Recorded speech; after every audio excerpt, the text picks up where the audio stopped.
Anything in here? Anything in here? I don't know, I sure hear it, don't you?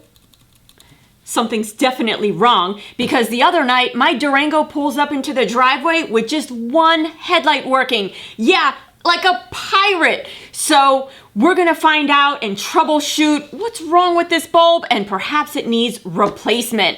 I'm Rachel DeBarros and this is Gearhead Diva.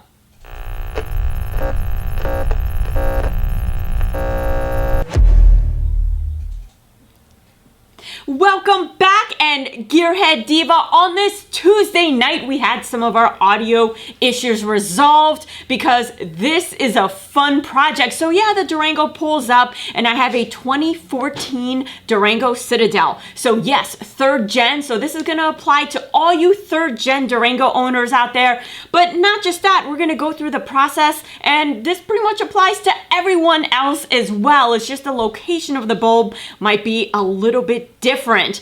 And so for my bulb, you can see here on the passenger side, we'll check that clip out, totally working, everything is great. But on the driver's side, well, not so much. You can see that that main headlight is totally out, but you can't just assume that that's the case. So let's take it out and look at it. So first things first, let's check out how you even access this thing. And in a third gen Durango, check this out. You have to go into the wheel well. Turning the wheels definitely helps. And you can access your headlight right in here. Now it totally helps if you have the hands of a 4-year-old to fit up in there because it's quite a tight fit. So let's take a look up top. Maybe there's a better way we can work this out on the driver's side. And so looking over the top of the car, just kind of tracing where I'm gonna have to go. And oh my gosh, check this out. This airbox is in the way, and that's why you find at dealerships they tend to charge more for the driver's side than for the passenger side, because check this out, I have all the room in the world, no hand and arm origami going on here. I can access that headlight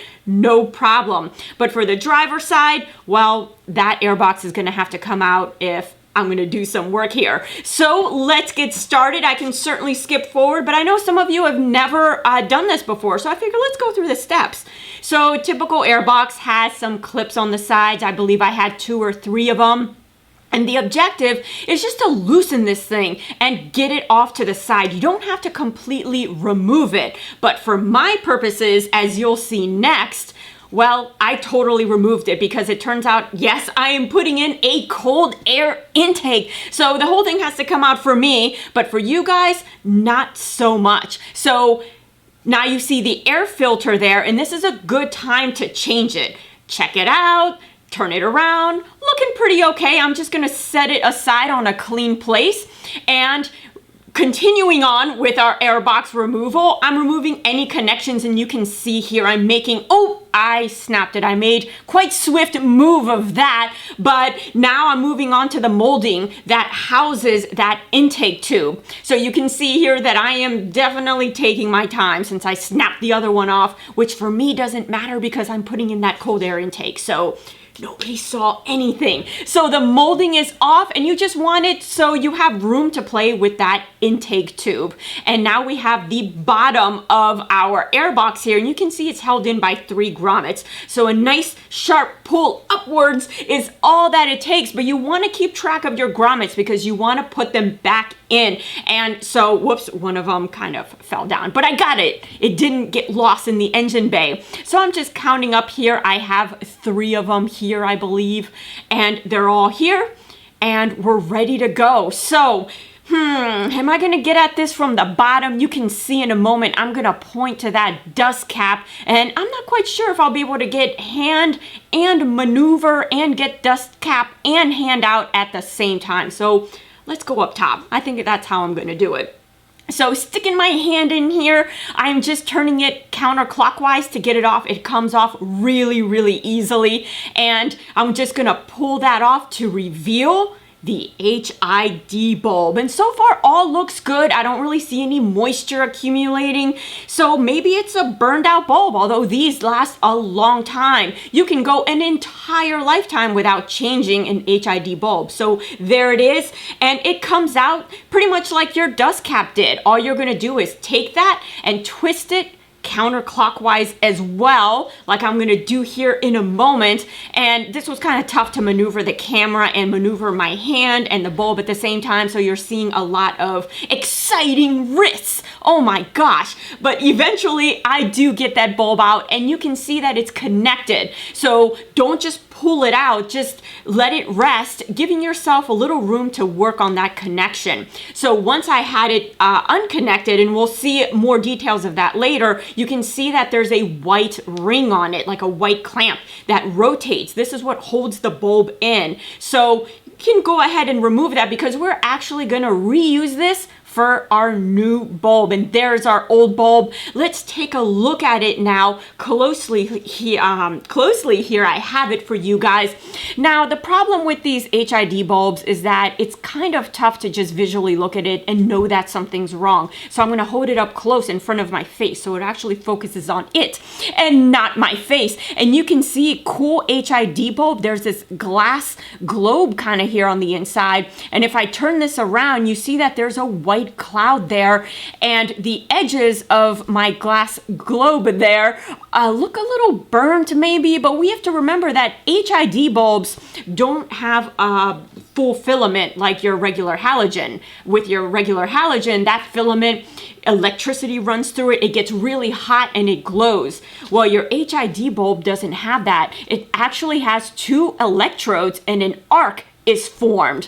And that's how these work. And so inside this globe is xenon gas along with salt minerals. And so the xenon gas gets really hot and vaporizes these salt minerals, and it creates a light emitting plasma. Pretty cool. So of course, when working with these lights, undo the battery or unhook the battery, and you can hook it to another battery in case you need or a backup battery for your radio. So before doing this, just check your manual, make sure you have your radio codes with you. You can always call your dealership. With me, I was able to unhook the battery and have no problems, hooked it back up, and the radio remembered everything, the satellite remembered everything. So double check that before you proceed. Now, before you get on the phone and start ordering these, you're going to find that they're not cheap. Especially if you're trying to buy them from a dealership, they're gonna run you like $150, and not like a real $150. I'm talking like $150, $200. They are pretty expensive. So if this is something that you're thinking about doing yourself, I highly advise you look online. And I'm not talking about buying the absolute cheapest one that you can find out there, because it's just not gonna last. It's gonna burn out, or it's gonna crack and break on you. So find a reputable brand. And before you order though, do this simple test. You already went through the trouble of taking your light bulb out, because it might not actually be the bulb. It might be maybe your ballast. So step one, see if you can recreate the problem. Plug this one in to the headlight that is working. Now, if it's still not working, well then now you know it's the bulb. But if it automatically, all of a sudden, like magic, turns on, well then it's not the bulb. So what could it be? It could be two other buckets of problems. The second bucket being your ballast. Now, your HID bulb requires a lot of voltage to power it. So your ballast, it serves a couple different functions, and the ballast on a stock car is very difficult to see. A lot of times it's hidden. I wasn't able to get a camera to show you, but they do have aftermarket kits that you can convert halogen to HID. So anyways, your ballast is what provides that initial startup charge for your HID bulb. So upwards of 30,000 volts. Yeah, it takes that little battery voltage coming from your battery and steps it the heck up to be able to spark that arc. And once that arc gets going, well, the bulb is gonna burn out real quick at that voltage. So probably the biggest job of your ballast is to bring that voltage down again in order to just maintain that arc. So if you have a good ballast, you'll see that the light emitted is very constant. There's no flickering, there's no pulsing, so you know you have a good ballast. So say this light did work when you put it in.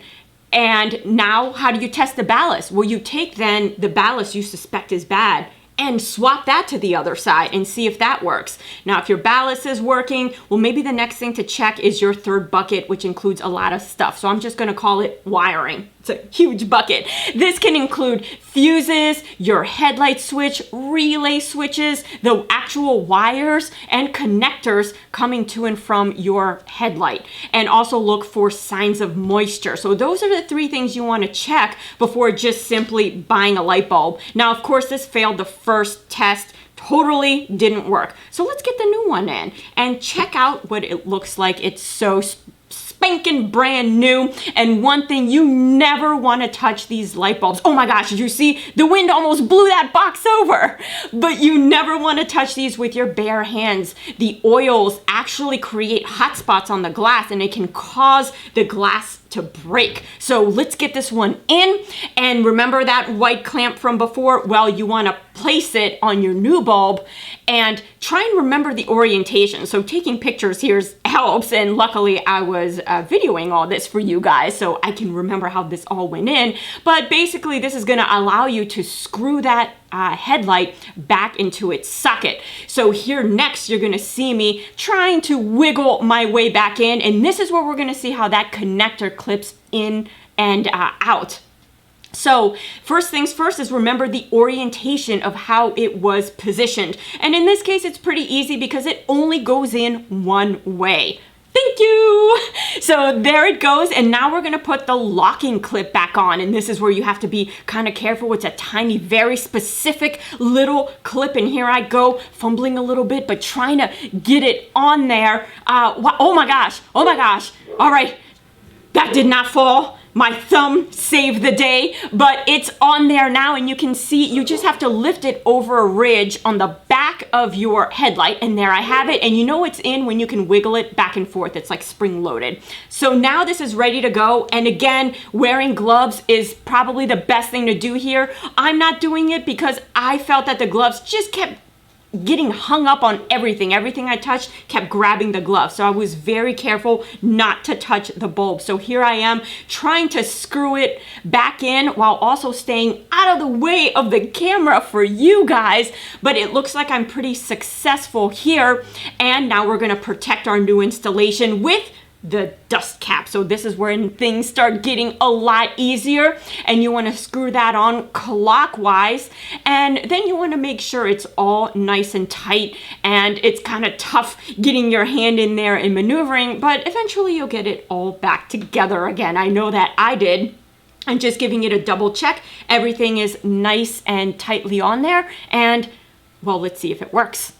Dun, da, da, da. Guys, it was the light bulb. So it didn't take me very much time to do. I ordered this online, and it was kind of a fun project. And also in here, although you guys can't see it, is my cold air intake, and that's for another video for you guys. So if you have any questions, post it down below. I'd love to hear your headlamp woes, HID bulb woes, and some of the cool things we're going to start doing here too is actually totally taking apart car parts.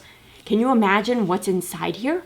Let's take a look and find out exactly how a lot of these parts work. So if there's a part on your car, it can be like an alternator, whatever, just post down below. I'll get my hands on one and we'll just start taking it apart all Frankenstein style.